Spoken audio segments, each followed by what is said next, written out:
రాష్ట్రంలో ఉప ఎన్నికల ప్రక్రియ మొదలైన తర్వాత 4వసారి ఎన్నికల కమిషనర్ గారిని వైఎస్ఆర్ కాంగ్రెస్ పార్టీగా ప్రతినిధి బృందంగా కలవడం, కలిసిన ప్రతిసారి కూడా రాష్ట్రంలో జరుగుతున్నటువంటి అప్రజాస్వామిక విధానాల్ని, అధికార పార్టీ ఆగడాలని, వ్యవస్థలని కాపాడవలసినటువంటి అధికారులు నిశ్చేష్టులై శ్రేష్ఠలుడికి చూస్తున్నటువంటి వైనాన్ని ఎన్నికల కమిషనర్ గారి దృష్టికి తీసుకురావడం జరిగింది. నిజంగా ఏమిటి దౌర్భాగ్యమని అడుగుతా ఉన్నా. దేశంలో చాలా రాష్ట్రాలు ఉన్నాయి. చాలా రాష్ట్రాల్లో ఈ విధమైనటువంటి ఎన్నికలు జరుగుతున్నటువంటి ప్రక్రియ కొనసాగుతూ ఉంది. బహుశా దేశంలో ఎక్కడా కూడా లేని విధంగా ఈరోజు ఈ రాష్ట్రంలో అధికార వ్యవస్థలు పనిచేయవు. చంద్రబాబు నాయుడు గారు రచించినటువంటి రాజ్యాంగం, లోకేష్ బాబు గారు సృష్టించినటువంటి రెడ్ బుక్ రాజ్యాంగాన్ని ఈ రాష్ట్రంలో అమలు చేస్తున్నటువంటి పరిస్థితుల్ని ఈ సందర్భంగా రాష్ట్ర ప్రజానికాన్ని కూడా గమనించమని చెప్పి నేను కోరుతా ఉన్నాం. ఇవాళ ఏం జరుగుతూ ఉంది? సహజంగా ఎక్కడైనా కూడా ఎన్నికలు జరుగుతూ ఉంటే వాళ్ళ పార్టీ సింబల్ మీద గెలిచినటువంటి వ్యక్తులు పోటీ చేయటం అనేది సర్వసాధారణంగా మనకు తెలుస్తున్నటువంటి అంశం. ఇవాళ మీరు ఎవరు నిలబెడతా ఉన్నారు? పిడుగురాళ్ళలో 33 స్థానాలకి 33 కౌన్సిలర్లు వైఎస్ఆర్ కాంగ్రెస్ పార్టీ గెలిస్తే ఇవాళ మీరు పెట్టినటువంటి అభ్యర్థి ఏ పార్టీ పరంగా పోటీ చేస్తా ఉన్నాడు? తిరుపతిలో మీరు గెలిచింది ఒక్క కార్పొరేటర్ సీటు. మీరు ఎక్కడ ఎట్లా పోటీ చేస్తారు, ఎట్లా గెలుస్తారు? తునిలో 30 స్థానాలకి 30 స్థానాలు వైఎస్ఆర్ కాంగ్రెస్ పార్టీ గెలిస్తే అక్కడ 3 సార్లు ఎన్నికల ప్రక్రియ వాయిదా వేసినటువంటి పరిస్థితులు కూడా మనం చూస్తూ ఉన్నాం. అదే రీతిలో పాలకొండలో కూడా రాష్ట్రంలో జరిగినటువంటి ఉప ఎన్నికలన్నిటిలో కూడా కార్పొరేషన్ సంబంధించి జరిగినా మున్సిపాలిటీకి సంబంధించి జరిగినా కూడా సంఖ్యాపరంగా ఎక్కడా కూడా బలం లేకపోయినప్పుడు కూడా అక్రమ మార్గాన ఇందాక పెద్దలు అందరూ చెప్పినట్లుగా బెదిరించో, భయపెట్టో, లోపరుచుకునో ఎన్నికల్లో గెలవాలనే మీరు చేస్తున్నటువంటి ప్రయత్నాలు నిజంగా మాకు ఈ ఎన్నికల్లో గెలిచినా ఓడినా ఈ రాష్ట్రంలో ఉన్నటువంటి రాజకీయ పరిణామాలు తారుమారవుతాయని మేము భావించట్లా. లేదా వైఎస్ఆర్ కాంగ్రెస్ పార్టీ ఏదో ఆకాశాన్ని అంటుకుంటుందనే రీతిలో మేము మాట్లాడతల్లా. మేము కావాలనుకునేది, కోరుకునేది ఈ రాష్ట్రంలో ప్రజాస్వామ్యం బతకాలా, ప్రజాస్వామ్య విలువల్ని కాపాడాలా, వ్యవస్థల అటు కోసం పనిచేయాలా.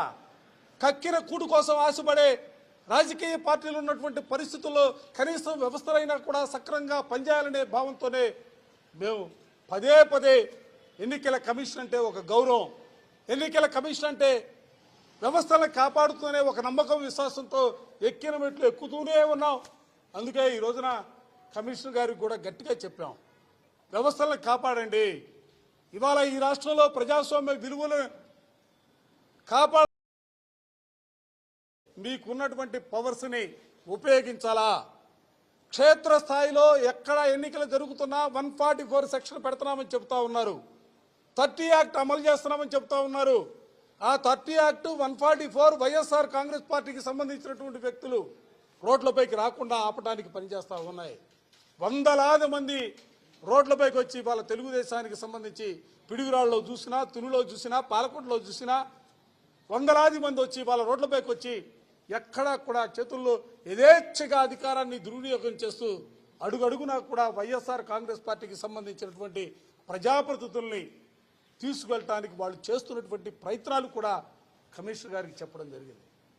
నేను ఈ సందర్భంలో ఇంకొక విషయాన్ని కూడా మీ అందరికి కూడా చెప్పదలుచుకున్నా, మీ ద్వారా రాష్ట్ర ప్రజానికానికి కూడా చెప్పదలుచుకున్నా.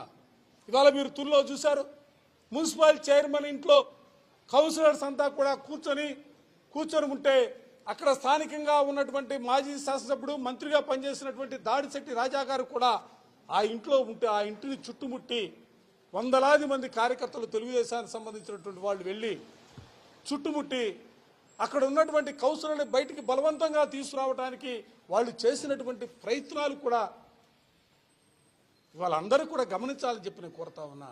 ఎస్సీ సభ్యురాలుంటే వారిని కూడా భయభ్రాంతులకు చేసి వారిని కూడా లోబర్చుకొని వారిని కూడా వారి పార్టీ తరపున నిలబెట్టుకోవడానికి చేస్తున్నటువంటి ఈ కుటిల యత్నాలని ప్రజాస్వామ్యబద్ధంగా ప్రతి ఒక్కరూ ఖండించాల్సినటువంటి అవసరం ఉంది. వైఎస్ఆర్ కాంగ్రెస్ పార్టీ తరఫున తీవ్రంగా దీన్ని వ్యతిరేకిస్తూ ఇవాళ ఎలక్షన్ కమిషన్ వారిని కూడా కలవడం జరిగింది. ఎలక్షన్ కమిషన్ వారు కూడా దీని మీద చొరవ తీసుకోవాలి. ఇంత నిర్లక్ష్య ధోరణి ఎందుకోసం? ఒక పార్టీ వ్యక్తుల్ని గెలిపించడం కోసం, ఒక పార్టీ కోసం పనిచేయడం కోసం రాజ్యాంగబద్ధమైన ఈ వ్యవస్థలు ఏర్పాటు చేయబడ్డాయా? రాజ్యాంగాన్ని గౌరవించి రక్షించి రాజ్యాంగబద్ధంగా ఎలక్షన్స్ జరిపించడానికి ఈ వ్యవస్థలు ఎన్నుకోబడ్డాయా? ఒక్కసారి వీళ్ళు కూడా ఆత్మ పరిశీలన చేసుకోవాలి. ఈరోజు ఒక్క సభ్యులు కూడా లేనటువంటి తెలుగుదేశం పార్టీ గెలుపు ఎలా సాధ్యమవుతుంది?